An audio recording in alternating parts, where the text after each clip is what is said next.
que viver? Para que viver? Me mate. Tire a minha vida. Deus, acabou. Não valeu a pena. Vem que eu vou curar teus traumas. Lordiando, comanteando, chadoado e quando emanácia. Vem que eu vou curar as feridas do teu coração. Vem que eu vou te fazer vencer o pecado. Eu vou te fazer vencer as tentações. Há uma batalha espiritual muito forte. Há uma batalha, os demônios, Acabe, Jezabel, os profetas de Azera, os profetas de Baal, estão tudo reunidos para acabar com a tua vida, para te tirar do cenário. Mas Deus te trouxe aqui para te dizer: tu pode até desanimar, mas tu saberás onde me encontrar. No primeiro livro dos reis de Israel, capítulo de número 19.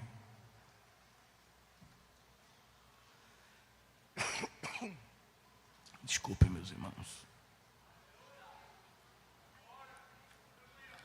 Versículo de número 11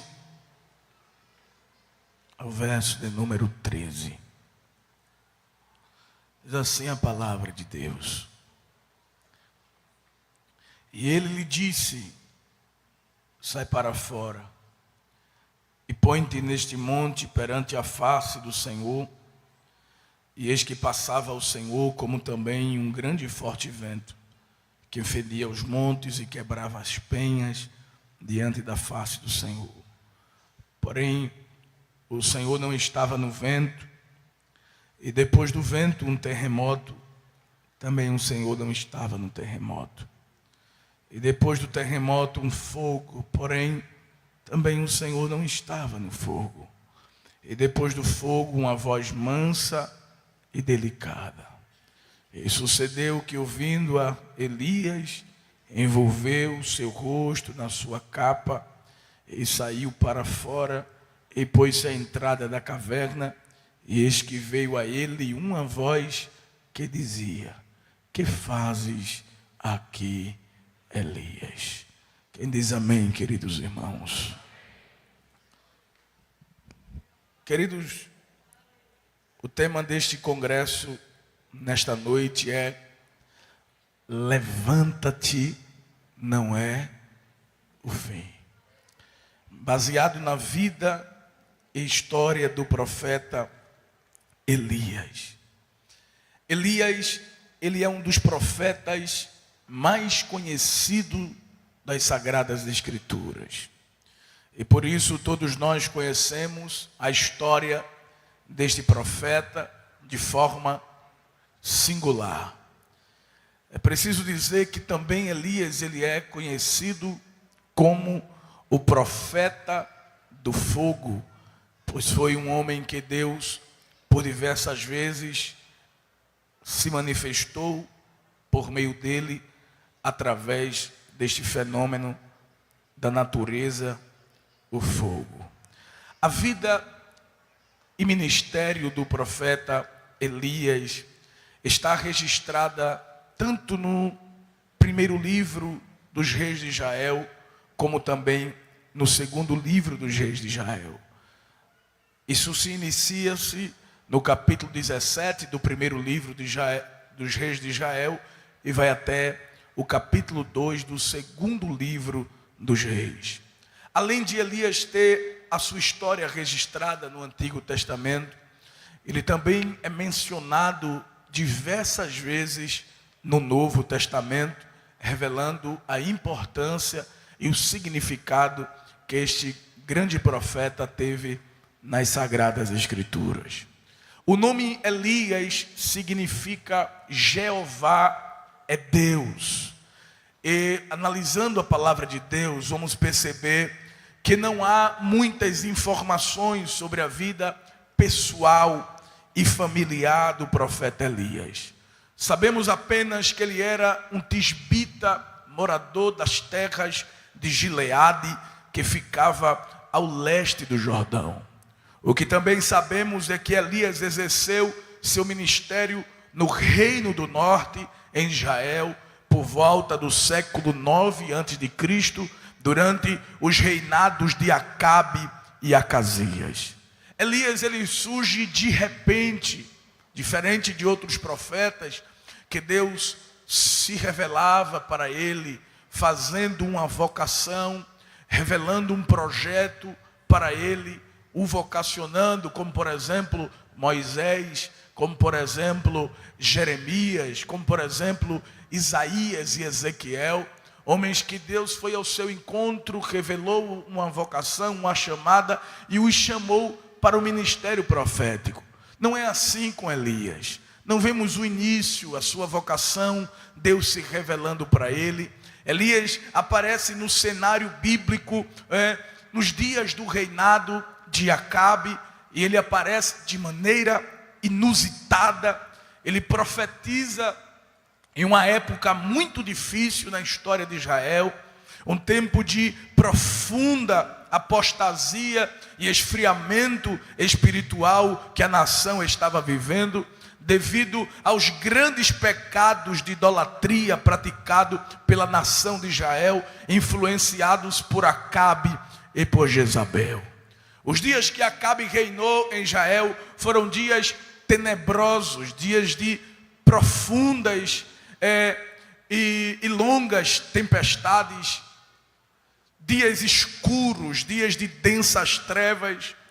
Tanto Jezabel como Acabe tentou silenciar a voz de Deus na boca dos profetas, matando os profetas do Senhor, tentando aniquilar o culto ao verdadeiro Deus, quebrando os altares, matando aqueles que Deus havia levantado para anunciar a sua palavra. Observamos, irmãos, que é nesse momento tão difícil, nesse cenário tão caótico, que Deus decide levantar Elias. E Elias, ele possui algumas características que me chamam a atenção. Eu vou tentar citar pelo menos 3 delas hoje aqui, com a ajuda de Deus, para que possamos de forma introdutória, temos mais 2 dias de congresso, os pregadores com certeza irão abordar outras coisas, mas aquilo que o Espírito colocou no meu coração, eu quero trazer para a igreja. Veja que nesse cenário tenebroso, Elias aparece de maneira inusitada, trazendo uma mensagem de juízo, uma mensagem de oposição, uma mensagem de confronto a todo o sistema idólatra e pecaminoso que era regido por Acabe e por Jezabel. Elias aparece no cenário no capítulo de número 17 e o versículo de número 1. Veja o que diz a palavra de Deus. Deus levantou Elias como seu porta-voz para uma nação rebelde. Capítulo 17, versículo 1 diz assim: Então Elias, o tisbita, dos moradores de Gileade, disse a Acabe: Vive o Senhor, Deus de Israel, perante cuja face estou, que nestes anos nem orvalho, nem chuva haverá, senão segundo a minha palavra. Diga assim comigo: Elias era um porta-voz de Deus para uma nação rebelde. Se nós lermos o capítulo 16 do primeiro livro dos Reis, o versículo de número 29 ao versículo 33, vamos ver o cenário em que Acabe e Jezabel fez com que Israel trilhasse. Veja o que diz a palavra do Senhor. Abra sua Bíblia, por favor. Primeiro livro dos Reis, capítulo 16, versículo 29, diz assim: E Acabe, filho de Orim, começou a reinar sobre Israel no ano 38º de Asa, rei de Judá. E reinou Acabe, filho de Orim, sobre Israel em Samaria 22 anos. E fez Acabe, filho de Orim, o que era o que, irmãos? Mal aos olhos do Senhor. Abre a sua Bíblia, observe: mais do que todos os que foram antes dele. E sucedeu que, como se fora coisa leve andar nos pecados de Jeroboão, filho de Nabate, ainda tomou por mulher a Jezabel, filha de Etibaal, rei dos Sidônios. E foi e serviu a Baal e se encurvou diante dele. E levantou um altar a Baal na casa de Baal que edificara em Samaria. Também Acabe fez um bosque, de maneira que Acabe fez muito mais, observe, irmãos, para irritar ao Senhor, Deus de Israel, do que todos os reis de Israel que foram antes dele. Olhe para cá, a Bíblia está dizendo que não houve outro rei semelhante a Acabe. Acabe até o momento foi o pior rei de Israel, que fez o povo pecar. Ele fazia as coisas com o propósito de irritar o próprio Deus. Mas Deus não deixa-se escarnecer. Eu vou dizer de novo, Deus não deixa-se escarnecer. Ele entra em cena para mostrar que Ele é o verdadeiro Deus. Você pode levantar a mão, aleluia, glória a Deus. E Deus, irmãos, levanta Elias, e Elias aparece como um porta-voz de Deus, carregando uma mensagem de juízo sobre o povo. Ele diz: olha, não vai ter chuva, não vai ter orvalho, até o dia que eu disser. Deus me comunicou, eu estou entregando essa mensagem, e quando Deus achar por bem de enviar chuva sobre a terra, eu vou comunicar a vocês novamente. Mas por que Elias, irmãos, ele profetiza uma mensagem sobre a chuva e sobre o orvalho? Isso era proposital, porque havia aqui uma batalha espiritual, porque Baal, ele era considerado o deus da fertilidade para os idólatras. Era ele quem enviava a chuva para regar a terra, para que as plantações pudessem crescer, e então o povo pudesse viver da agricultura. Então, na mentalidade dos idólatras, era Baal que enviava a chuva, e ocasionalmente o pão chegava na mesa do povo. Mas Deus disse assim: olha, eu vou mostrar para a nação de Israel, eu vou mostrar para o meu povo que eu sou dono do céu, eu sou dono da terra, eu sou dono do mar, eu sou dono do vento, eu sou dono da chuva, eu sou o Deus criador. E eu vou mostrar que Baal não está com nada, é um falso Deus. E eu vou levantar o meu filho com uma mensagem. Quando Elias diz assim: não vai ter chuva nem orvalho, irmãos, parece que eu estou vendo os anjos com as chaves, irmãos, fechando as comportas do céu e dizendo: não vai cair um pingo d'água na terra de Israel, não vai cair um pingo d'água, para que o povo saiba que o verdadeiro Deus é o Deus de Israel, o Jeová, o Todo-Poderoso. E diz a palavra de Deus, irmãos, que Elias vem com essa mensagem para mostrar quem é o verdadeiro Deus. E Tiago capítulo 5 versículo 17 diz que a chuva não molhou a terra por 3 anos e 6 meses. Deus é Deus. Deus controla todas as coisas. Diz a palavra de Deus, irmãos, que devido à escassez por causa da chuva, Elias ele passa a viver sob a dependência e os cuidados de Deus. Em primeiro lugar, Elias é um porta-voz de Deus para uma nação rebelde. Mas em segundo lugar, Elias é um homem que vive debaixo da direção de Deus. Diga assim: debaixo da direção de Deus. Elias passa a viver debaixo dos cuidados de Deus. O Senhor sabia que Acabe e Jezabel queria matá-lo. Então Deus dá uma ordem para que Elias se esconda. Elias então vai viver as consequências da sua mensagem profética. Capítulo de número 17, versículo de número 2. Acompanhe comigo na sua Bíblia. Nos diz assim a palavra de Deus: depois veio a ele a palavra do Senhor dizendo: vai-te daqui e vira-te para o oriente e faz o quê? Esconde-te junto ao ribeiro de Querite, que está diante do Jordão. A obediência, queridos, de Elias às ordenanças divinas fez com que ele desfrutasse das bênçãos de Deus em sua vida.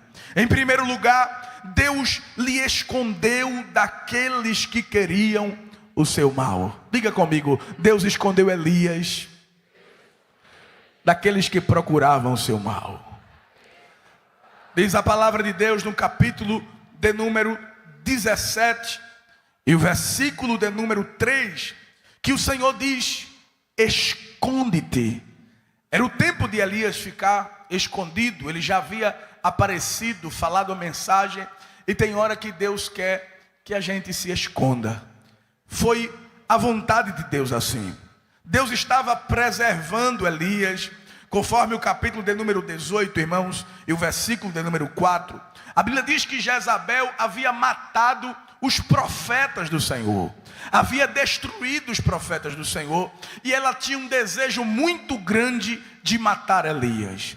E como não era o tempo ainda de Elias entrar em confronto com Acabe novamente, Deus pede para que ele se esconda, para que ele possa viver debaixo dos cuidados e da direção de Deus. Diz a palavra de Deus que nesse tempo, irmãos, Acabe envia o seu exército, envia soldados em busca de Elias nas nações. Procura Elias, onde é que ele está? E procuraram Elias em todos os lugares, mas não encontraram. Sabe por quê? Quando Deus esconde, Satanás não acha. Aleluia.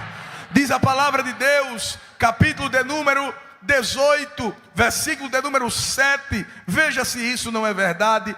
O versículo, capítulo 18, versículo 7 ao 10, diz assim a palavra de Deus: estando, pois, Obadias já em caminho, eis que Elias, o que, irmãos? O encontrou. Olhe, não foi Obadias que encontrou Elias, mas foi Elias que encontrou Obadias. Porque enquanto Elias está escondido por Deus, ninguém é capaz de achá-lo. E essa igreja está escondida em Cristo, e Satanás não nos toca. Diz a palavra de Deus, queridos irmãos, que conhecendo, ele prostrou-se sobre o seu rosto e disse: és tu o meu senhor Elias? E disse-lhe ele: eu sou. Vai e dize ao teu senhor que está aqui Elias. Acabe não encontrou Elias, mas Elias apareceu para procurar Acabe.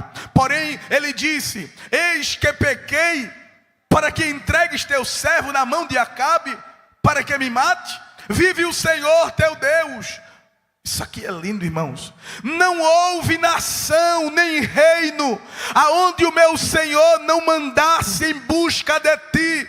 E dizendo eles: aqui não está, então ajuramentava os reis e as nações, e eles te não tinham achado. Sabe o que ele está dizendo? Acabe te procurou em todo canto, e de repente tu aparece do nada, e tu manda eu chamar ele, e vai que Deus te toma de novo, te tira daqui, porque eu sei que tu vives na direção de Deus, eu sei que tu vives diante da rota de Deus. É Deus que te guia, é Deus que te leva para lá e para cá, é Deus que te esconde. Não faz isso comigo não, Elias. Era Deus dizendo: tá vendo, Elias, que Acabe te procurou e não te achou? Eu te escondi no meu esconderijo. Nós estamos escondidos do esconderijo do Altíssimo, e o Senhor está nos guardando para a glória do seu nome. Observe, irmãos, que Deus guardava tanto Elias, que Deus movia ele de lugar no horário certo, no momento certo, na hora certa, no propósito certo. Quando a água do ribeiro secou, tinha um projeto no coração de Acabe. Veja o que diz a palavra de Deus, capítulo 18 e o versículo de número 5, 18 e 5. E disse Acabe a Obadias: vai pela terra a todos o quê? A todas as fontes de águas e a todos os rios. Pode ser que achemos erva, para que em vida conservemos os cavalos e mulas e não estejamos privados dos animais. Irmãos, onde é que Elias estava escondido? No ribeiro de Querite. E Deus é tão bom, porque Deus sempre está à frente. Deus havia se antecipado e disse: Elias, chegou o tempo de sair do ribeiro, porque eu já sei os planos de Acabe. Ele agora vai procurar, aleluia, todas as fontes, ele vai acabar lhe achando. Então seu tempo aqui acabou, porque eu vou confundir a mente de Acabe. Enquanto ele tenta lhe pegar, eu já lhe tirei da rota dele, porque eu guardo aqueles a quem eu chamo. Interessante, irmãos, que Deus escondeu Elias em 2 lugares, no ribeiro e na casa da viúva. Agora Deus poderia muito bem, irmãos, fazer feito fez com Obadias. Obadias escondeu o profeta de 50 em 50 dentro da caverna e levava pão. Mas por que Deus não deixou ninguém conhecer o segredo do esconderijo de Elias? Porque Deus não podia confiar essa missão a ninguém, porque Elias era aquele que Deus havia escolhido para executar a sua obra. E se isso der errado, a vida de Elias estava em risco. Deus disse: não, ninguém vai levar pão e carne para Elias, não. Sabe por quê? Porque Acabe pode colocar seus espiões para perseguir e identificar onde é o esconderijo de Elias. E o que é que tu vai fazer, Senhor? Eu vou mandar os corvos, porque enquanto que eles estão por terra, eu mando meus filhos por cima. A minha criatura vai por cima, vai por cima, vai por cima. Irmãos, e os corvos, aleluia, eram a ave imunda para o povo de Israel. Eles não gostavam assim, não é? Tanto dos corvos, os corvos não recebiam tanta atenção. E qual era o israelita que ia olhar para cima para ficar vendo o corvo carregando pão e carne? Deus disse: eu vou confundir o inimigo. Ele está te procurando por baixo e eu estou enviando a providência por cima. Levanta a tua mão, levanta a tua mão, levanta a tua mão. Deus sabe como cuidar de ti. Quando o ribeiro seca, que Acabe se prepara para poder ir atrás das fontes, Deus disse: filho, prepara as malas, saia do ribeiro.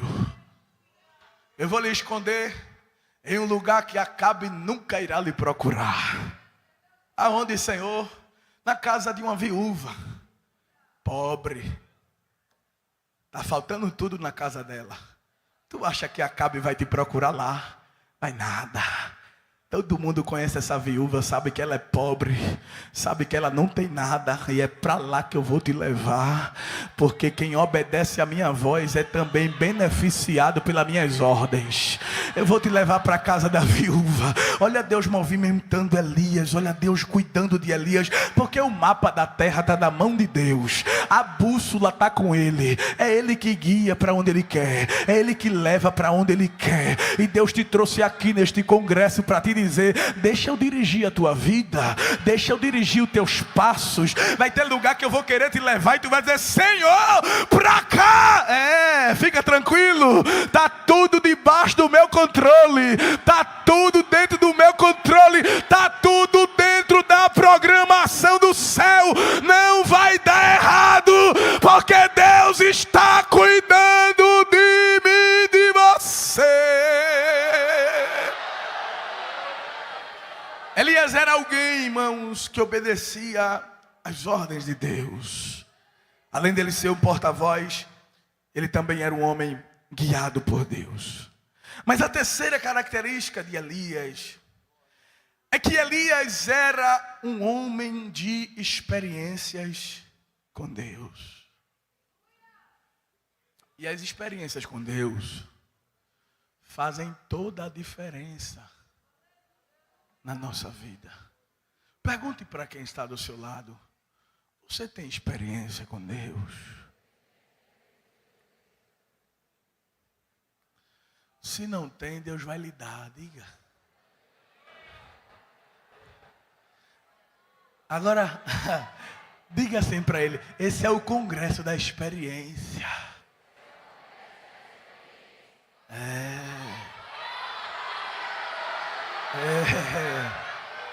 Aleluia. Elias, ele tinha, irmãos, experiências com Deus. Ele tinha experiência com Deus na oração. Diga assim: experiência com Deus na oração. Veja o que Tiago escreve no capítulo 5, versículo de número 17. Tiago, capítulo 5, e o verso de número 17, nos diz assim a palavra de Deus acerca da oração de Elias. Elias era homem sujeito às mesmas paixões que nós. E o quê? E orando, pediu que não chovesse. E por 3 anos e 6 meses, não choveu sobre a terra. Versículo 18. E orou outra vez, e o céu deu chuva, e a terra produziu o seu fruto. Elias, ele era um homem de experiências com Deus na oração. Veja se não é verdade, capítulo 17, e o versículo de número 17, do primeiro livro dos Reis de Israel, capítulo 17, versículo 17, hoje é a abertura. Eu entendo que é importante a gente conhecer a história de Elias, para que possamos nos familiarizar com os textos. Capítulo 17, versículo 17, diz assim: e depois dessas coisas, sucedeu que adoeceu o filho desta mulher, da dona da casa, e a sua cabeça se agravou muito, até que nele nenhum fôlego ficou. A sua doença se agravou muito, até que nele nenhum fôlego ficou. Então ela disse a Elias: que tenho eu contigo, homem de Deus? Vieste tu a mim para trazeres à memória a minha iniquidade e matares meu filho? E ele lhe disse: dai-me teu filho. E ela o tomou do seu regaço e levou para cima o quarto onde ele mesmo habitava, e deitou em sua cama e clamou ao Senhor e disse: olha que experiência na oração.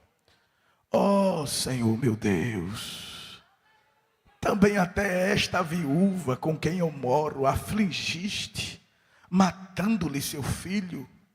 Então se mediu sobre o menino 3 vezes e clamou ao Senhor e disse: ó Senhor meu Deus, rogo-te que torne a alma deste menino a entrar nele. Olha o versículo 22.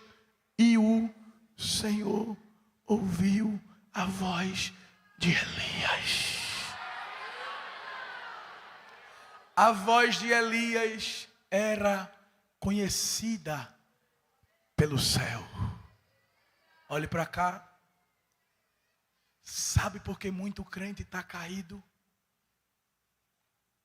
Porque não tem experiência com Deus na oração.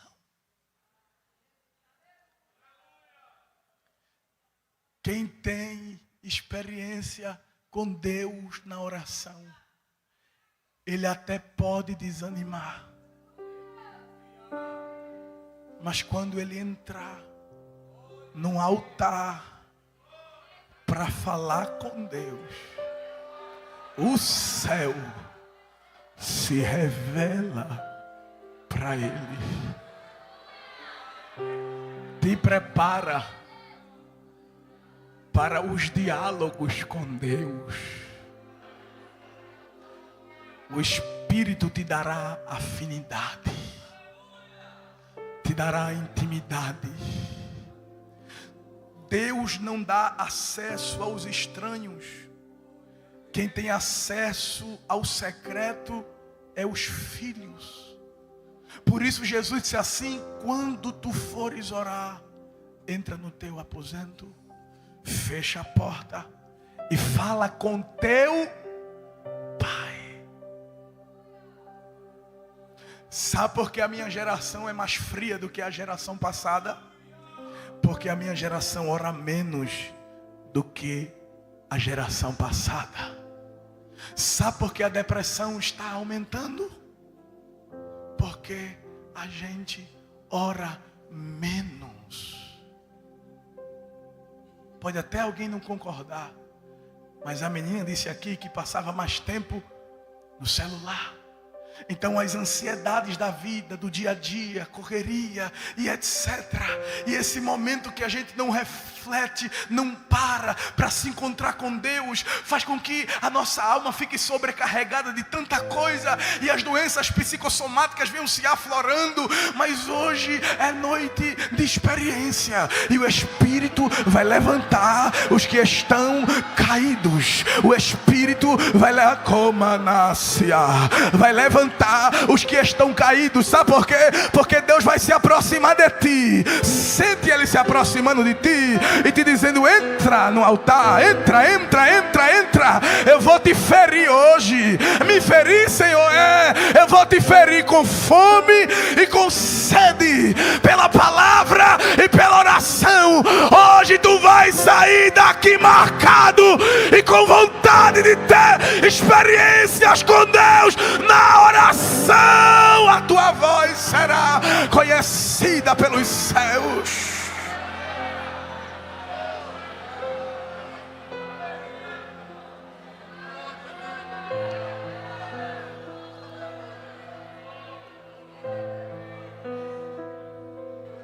Eu sinto uma unção de Deus sobre nós aqui. E o Senhor está dizendo: eu quero que passe tempo comigo. As orações de Elias eram curtas. Pode ver, irmãos. Curtas. Era curta porque ele já tinha uma bagagem.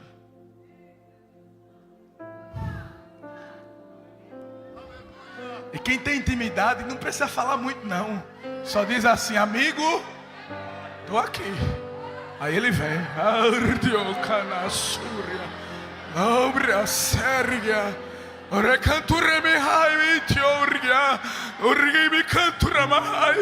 Aí o Espírito juntou a gente aqui hoje para dizer: eu vou levantar essa geração. Mas para que a geração permaneça de pé, é preciso desenvolver experiência comigo no altar da oração.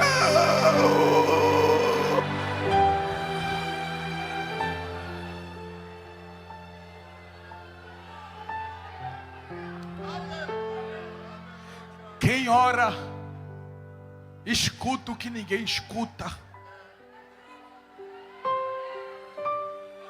Quem ora, sabe primeiro. Quem ora, sabe o que ninguém sabe. A seca estava grande, o sol estava castigante, não havia uma nuvem sequer no céu de Israel. Mas Elias tinha intimidade. Ele disse: Acabe, prepara os carros. Eu ouço, eu escuto um barulho de uma abundante chuva. Mas cadê a nuvem? Não sei, mas vai chegar, vai aparecer. Vai. Porque quem ora sabe o que ninguém sabe. Quem ora sabe primeiro. Quem ora escuta o que ninguém escuta. Quem ora tem sensibilidade. Quando o céu se movimenta na atmosfera espiritual, quem está ligado com o céu já percebe que Deus está trabalhando na terra. Ele está aqui.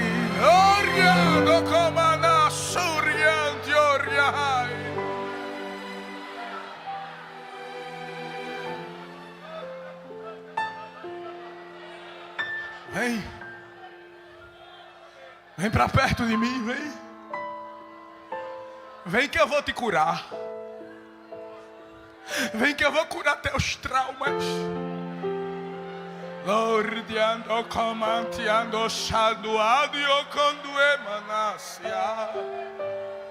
Vem que eu vou curar as feridas do teu coração. Vem que eu vou te fazer vencer o pecado. Eu vou te fazer vencer as tentações. Há uma batalha espiritual muito forte.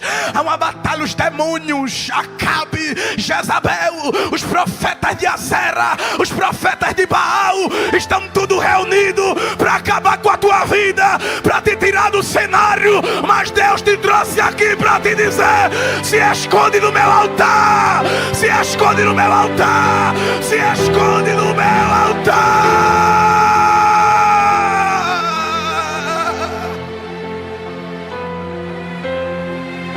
Porque tu pode até desanimar, mas tu saberás onde me encontrar.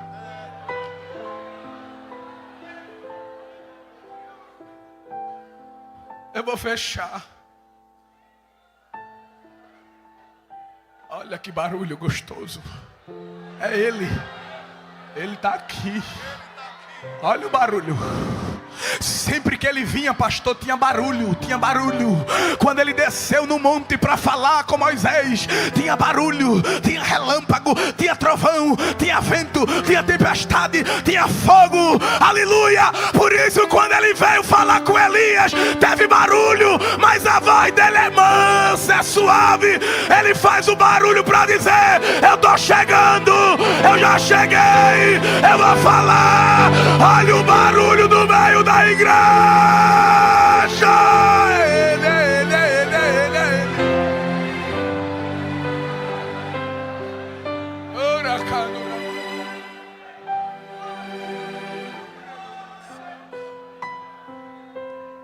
Quem ora, quem tem experiência com Deus na oração, pode até desanimar, mas sabe o caminho para encontrar Deus. Ele ficou triste, porque ele se frustrou. E às vezes a gente se frustra, porque ele era sujeito às mesmas paixões, os mesmos sentimentos. Ele orava, mas era homem.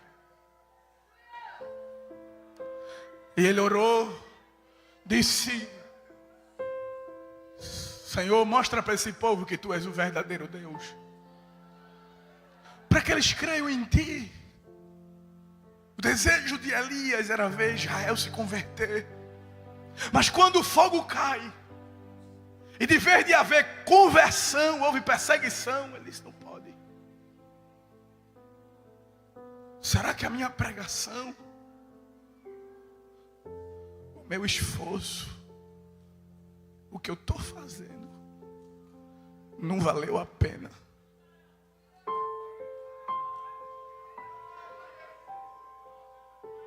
Ele esperou Acabe colocar pano de cinza e se humilhar e dizer: só o Senhor é Deus. Mas não, de dentro do palácio saiu uma notícia: vamos acabar com ele.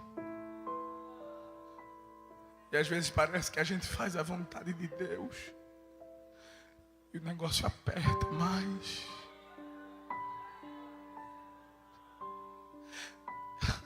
E tem hora que a gente diz: Senhor, será que vale a pena mesmo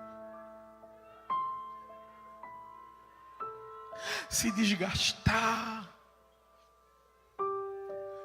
dar o melhor, falar o que tu manda, fazer a tua vontade? Será que vale a pena?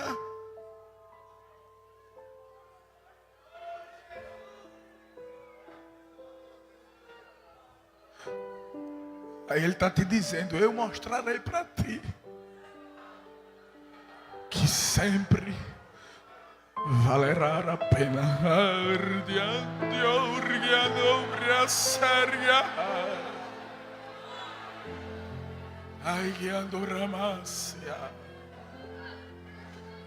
E por que vale a pena? Porque ele nos visita. E por que vale a pena? Porque ele fala com a gente. E por que vale a pena? Porque a gente sente o céu dentro de nós. E por que vale a pena? Porque quando a gente desanima, ele chega e diz: levanta-te, ainda não é o fim, não é o fim, não é o fim. A candoar. Riama Sergio Manasia. Quando Elias vê aquele cenário, ele diz: acabou. Eu chamei eles para um desafio. Eu disse a eles: se Baal é Deus, segue-o. Se Deus é Deus, segue-o. Mas eles não seguiram a Deus. Acabou. Não valeu a pena. Todo o preço que eu paguei, esses mais de 3 anos escondido, padecendo, não valeu a pena. E a notícia vem do palácio: diga a Elias que eu vou matá-lo amanhã, a essas horas. Ele está morto. Vou acabar com ele. Irmãos, quando Elias disse assim: não vai chover, Deus disse: se esconda. Quando o ribeiro secou, Deus disse: vá para a casa da viúva. Quando chegou o tempo de Deus mandar Elias se apresentar, ele disse: se apresente e acabe. Mas quando a ameaça veio, Deus ficou calado.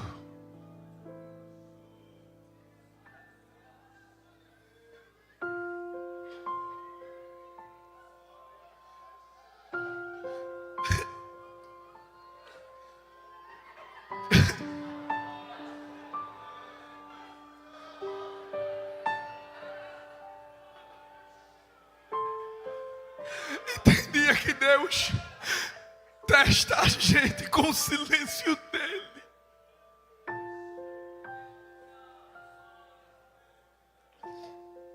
Tem hora que parece que Deus não ouviu, não viu, não escutou, mas só parece.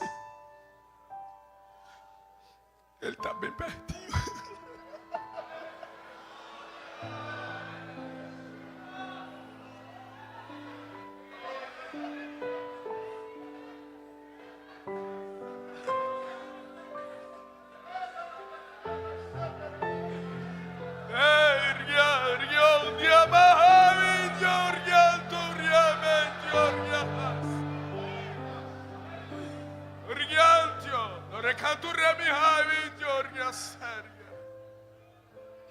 E ele fica tão triste que ele diz: Deus, para que viver?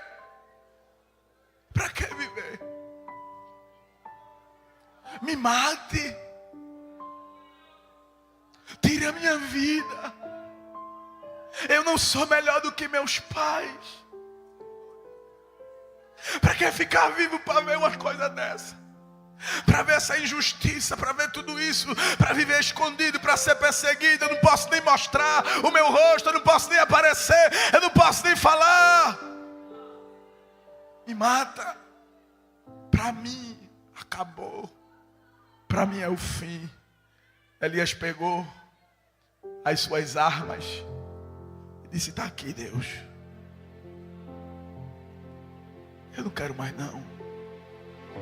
Tirou o paletó. Não vou pregar mais não. Tirou a gravata. Pegou os esboços, botou lá. Disse: não vou pregar mais não.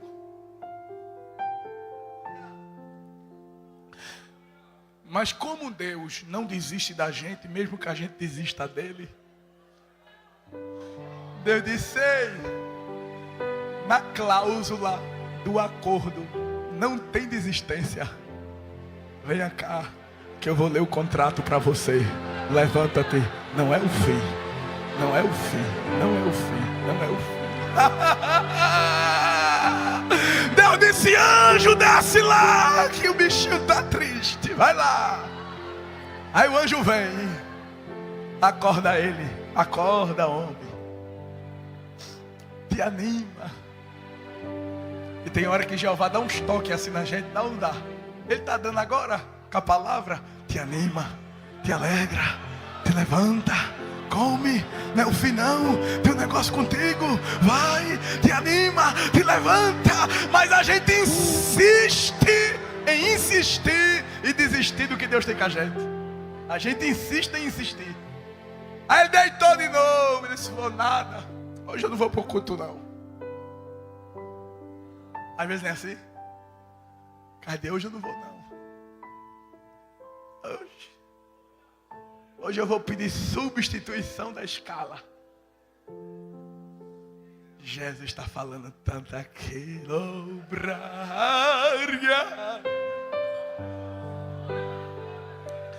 Hoje eu não vou cantar não.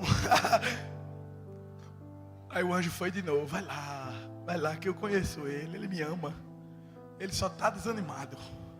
Mas não é isso que ele quer não. Esse homem tem experiência comigo. Vai lá, levanta-te, Elias. Come, bebe, porque ainda não é o fim. Muito comprido é o caminho. Muito comprido é o caminho. Elias comeu, bebeu. Quando alguém pensou que ele ia voltar para o cenário para profetizar, ele disse: eu quero uma resposta. Quero que Deus me diga alguma coisa sobre essa ameaça. Para onde eu fui até agora, Deus me dizia o próximo passo. Mas até agora ele está calado. Qual é o próximo passo? Agora eu sei onde encontrá-lo. Eu sei que ele falava com Moisés no Horebe. Eu vou para lá. Porque quem tem experiência com Deus sabe onde ele fala. Deus sempre anda pelos mesmos caminhos. Quer encontrar Deus? Vai para o altar. Ele vai estar lá. Ele sempre anda pelos mesmos caminhos. Aí ele disse: eu vou para o Horebe. Entrou na caverna escura. Não adianta querer entrar no quarto e dizer: eu não quero ver ninguém. Talvez você até não queira ver ninguém, mas Jeová quer te ver.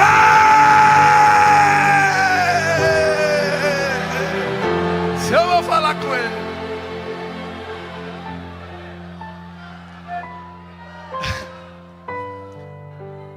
Porque tem hora que anjo não resolve. Tem que ser Deus. Tem hora que Deus usa alguém pra gente, é ou não é? Aí vai o dirigente lá, vai o pastor lá, vai um obreiro. E rapaz, te anima, a gente tá com saudade de tudo. Deus tem negócio contigo.